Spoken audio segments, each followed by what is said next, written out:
Hey everybody, welcome back. My name is Jacob, and in this video we are going to be finishing up our video poker application, web app thingy. So, let's get started. First we can remove this dummy code here that was just for testing and actually get started. So we've initialized our user interface there, and I'm going to make another function called init, basically just for the sake of organization. And in here, we're going to set up the UI and initialize some event listeners. So here I'm going to say UI.betButton.add event listener on click. We'll execute this function. And here we want to get a bet, and that bet value is going to be UI.bet input, except we haven't made that accessible, so this needs to change over to be public read only, like so. So UI.bet input.value, except that's not an integer, or a number rather, because we want this to be a number. So we need to say parse int, like that, to give us our number. Now I'm going to say let round equal new round bet. And it takes a bet. But the thing is, the round is not going to be limited to the scope of just this event listener, so I'm going to create a global variable here called round, which will be of type round, like so. And so I can delete that, and now it's referencing the global there. Okay, so we've initialized our round. We also don't have a player, so we need to say player equals, I'm just going to make it an object even though it's only going to have one property, and that property is cash, which we're starting out with $100. Sounds fine to me. So then we have to do some checking here. I'm just going to assume that the user is not going to input a number too low or too high. In fact, we can implement that here by saying min equals 1 and max equals 100, like so. Obviously, I could change this and that would break our application, but we're not going to worry too much about that right now. So, can I get higher? Nope. Okay, and can I get lower than 1? No. Okay, perfect. I'll put a little check in here and just return if it doesn't work out. So, if bet is greater than, well, actually, we'll say player.cache. So maybe we can remove these, like so, and we'll just have the check in here be kind of not super smart, but or bet is less than or equal to 0. That doesn't work, so I'm just going to return. We won't worry about error messages for now. You can implement that yourself, I suppose. So now we've created our new round, and we want to say round.draw. So we'll initialize the hand for the round. Okay, so now I'm going to say just console.log round, like so. Okay, so if I open up my DevTools, place a bet, it's not working because I didn't call init. That is so typical of me. Okay, so I place a bet. There we go. Place another bet. Alright. Perfect. Now, we have to put all the cards in the card element, so we have to initialize all those. So I'm going to say round.hand.cards.for each we receive a card, and we have to initialize the user interface. And I'm just going to say UI.addCard, C, and then that returns a UI card. Actually, I think we can just leave that for now.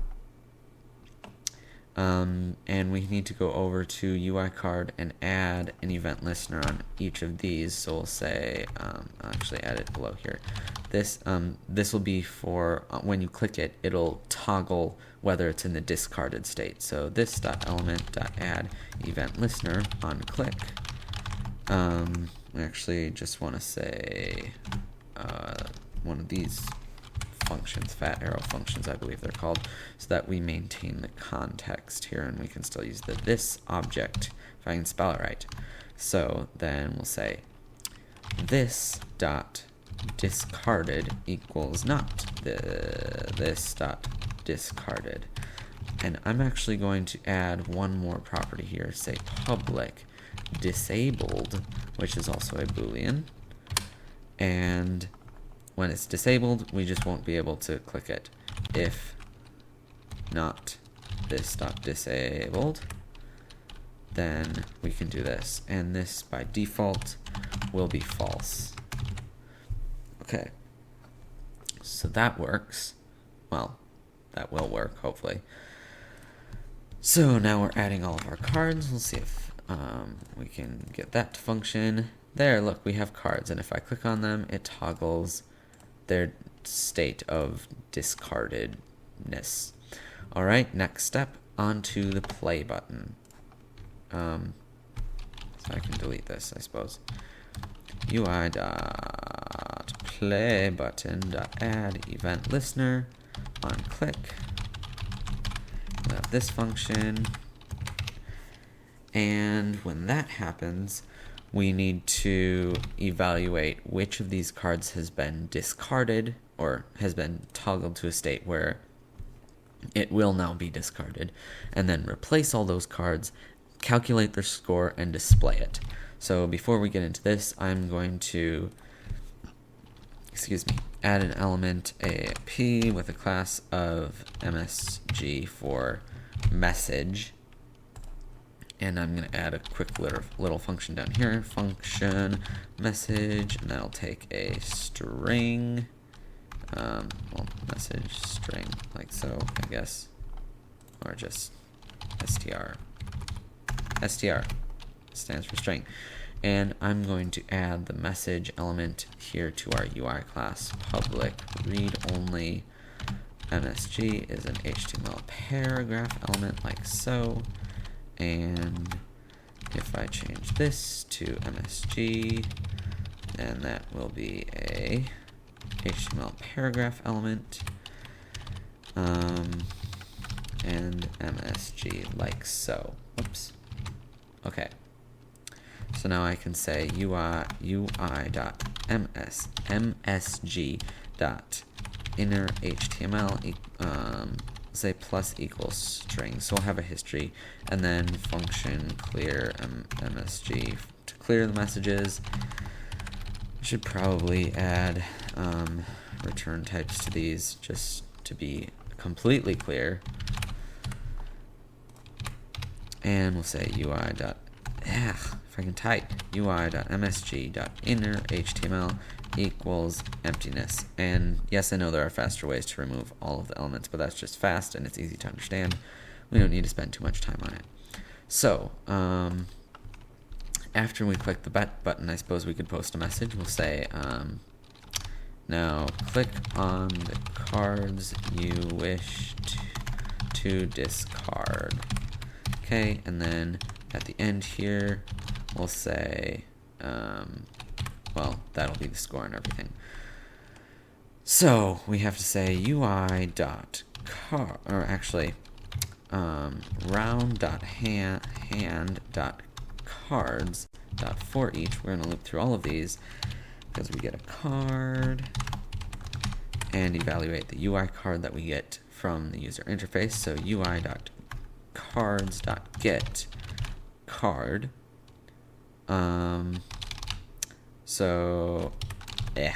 let u, which is a UI card, equal that. Okay. Oh, what's wrong with that? Oh, I'm just going to assume that that exists. May or may not be the greatest practice, but it'll work for now.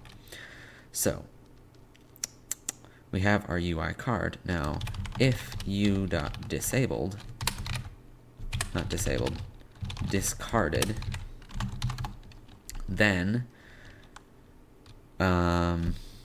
I actually need the index here, so C and I.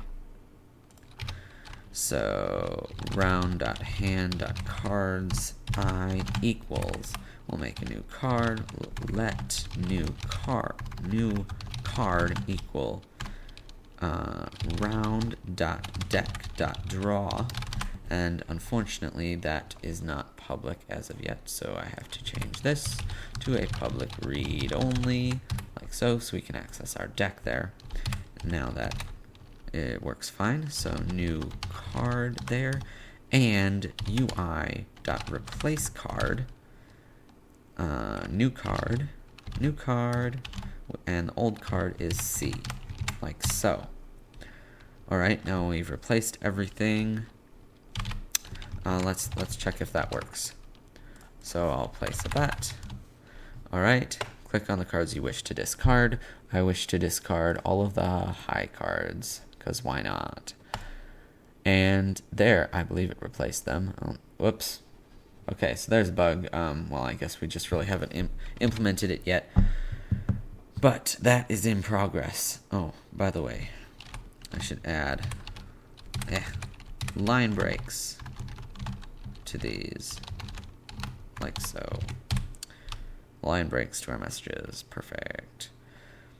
Okay, so we've replaced our cards. Now we need to calculate the score.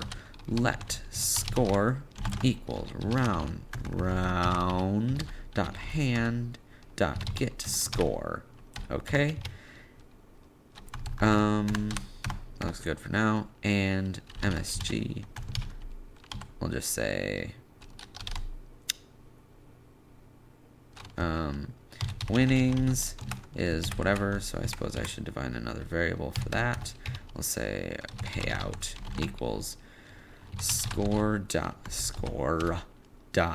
rank dot payout times, because that's the payout ratio technically. Maybe I could have named it better probably. Payout times round dot bet is what we want to multiply it by. Okay, so winnings is a $sign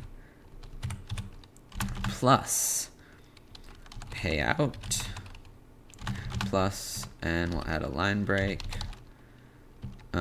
Actually,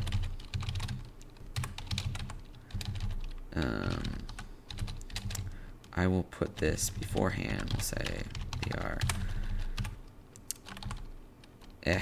Sometimes smart quotes are really annoying. Hand, and that will be score.rank.name, and then like that.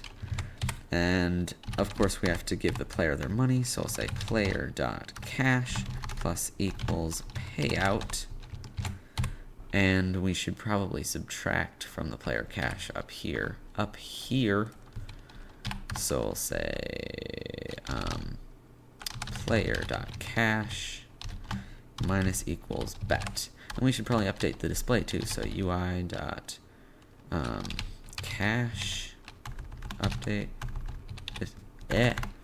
Didn't I have a function for that? Oh no, I didn't. Okay, well, cache display. I'll make a function. We'll say public update cache, which is a number, and that is void. This dot cache display dot text content plus equals a $sign plus cache, like so. There, now we can update our cache display. So I'll say UI dot update cache player dot cache, like so. Actually, we can put this in its own separate function. Function update cache, like this, and that's void. And that will just run that for us. So here I can be nice and clean and say update cache, like so.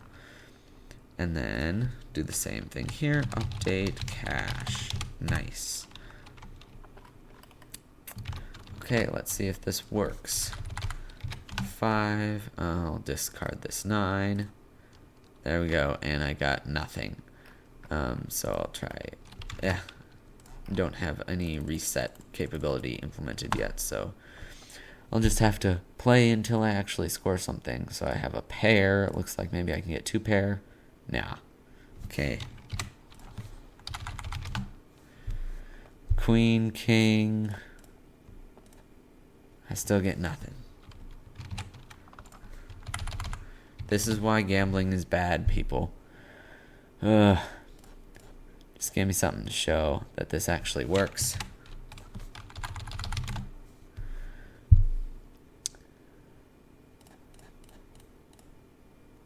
There.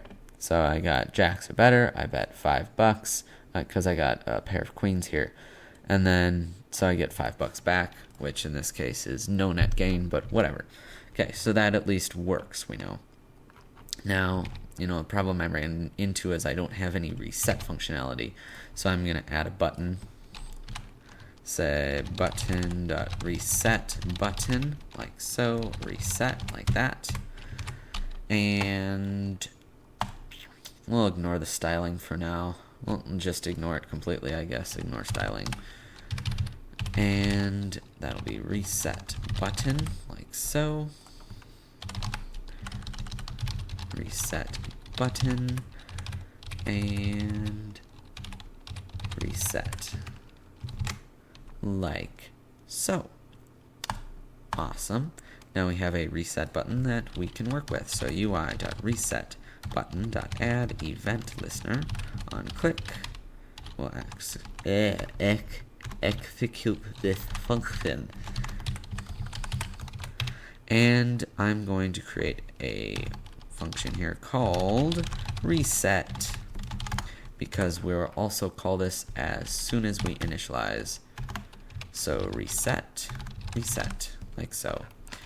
I'm going to add something to our user interface. We're going to add modes, and it'll basically just be enabling and disabling certain user interface elements. So I'll say public bet mode void. So that will, let's see, what will it enable? This.bet input.disabled equals false.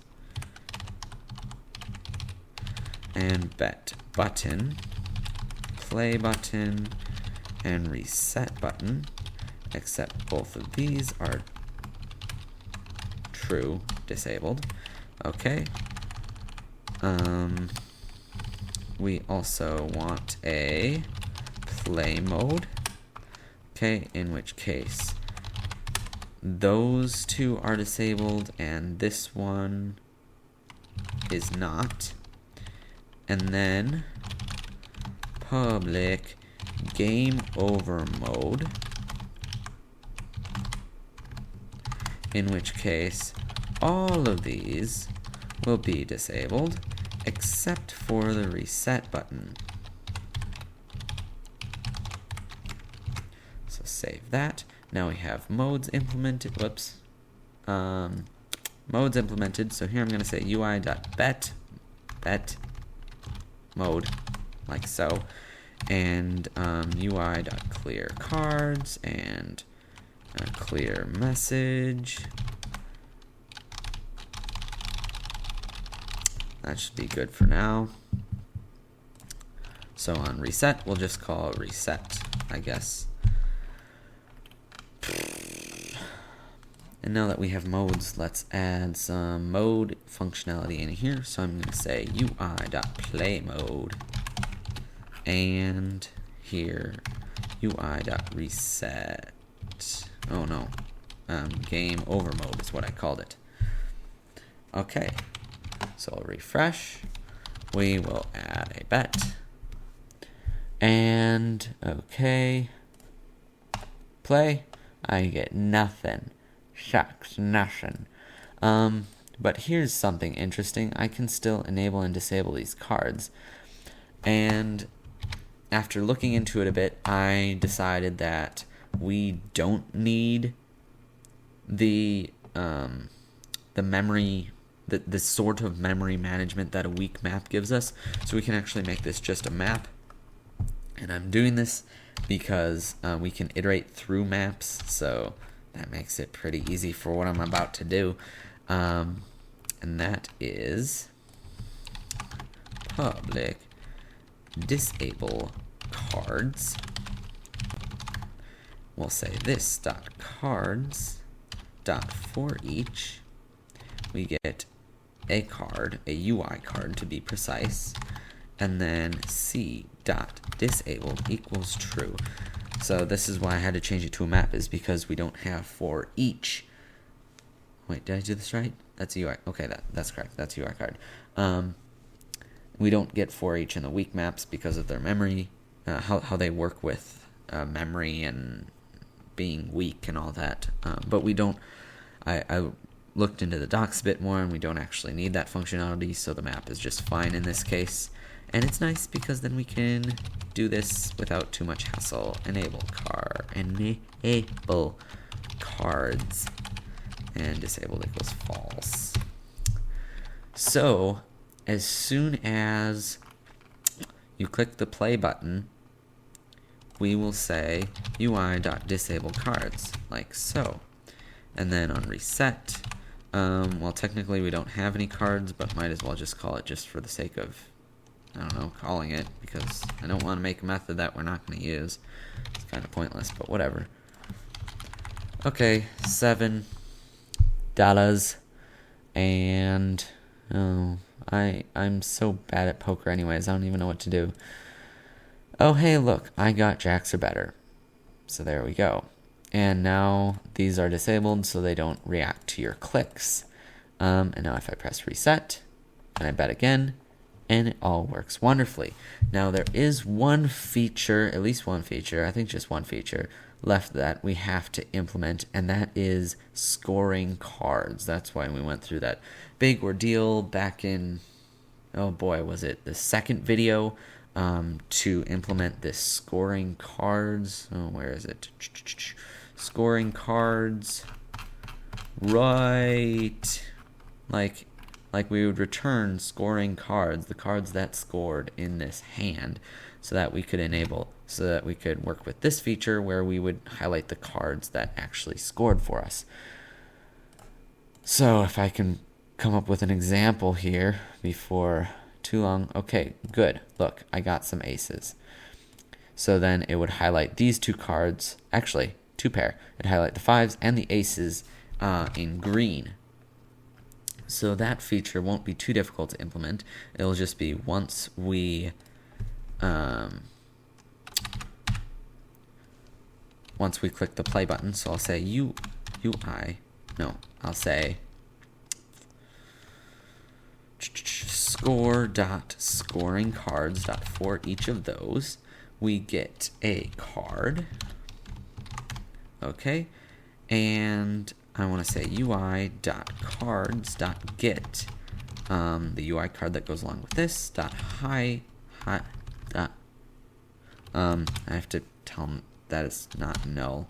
Dot highlighted equals true, like so. Right, now if I refresh, bet a little bit of moolah. Oh, please do something that scores.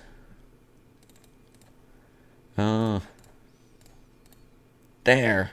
We got two pair, and now it highlights them in bright green, so you can tell which cards exactly scored for you.